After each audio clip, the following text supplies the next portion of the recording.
Hello guys, and welcome to another quick tutorial video. In this short tutorial video, I'll be showing you how to buy the Cosmos atoms.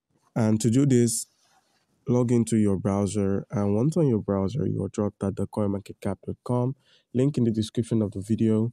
Now all you need to do is a simple scroll down and you'd find its network, and you also find its community. And once you scroll down further, you find the markets where the atom is being traded on.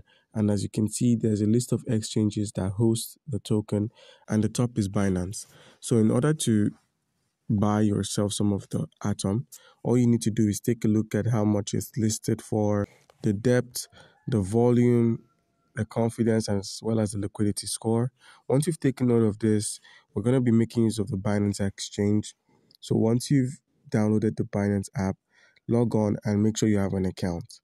If you don't have an account on Binance, by using our link in the description of the video, you stand a chance to claim 100 USDT worth of trading fee rebates when you register and verify your account.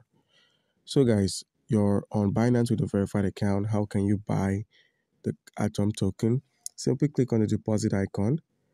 Once you've clicked the deposit icon, simply search for any cryptocurrency you hold. I currently hold some GTO.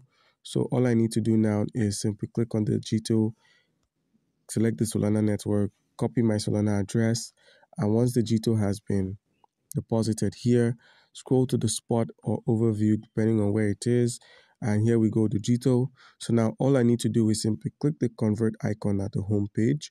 Once you've clicked convert, I'm going to be converting my GTO into the atom. So search for atom. Once you've searched for the atom token, click on the atom Cosmos, enter an amount of the GTO you wish to trade. So let's go with 0.4. And now simply click on preview conversion and simply click on convert.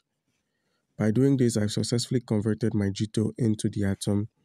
Head to the wallet section, perform a simple reload, and you'd find the atom token for $1 on your wallet. So guys, do comment down below if you have a question and you'll be given an answer. Thank you.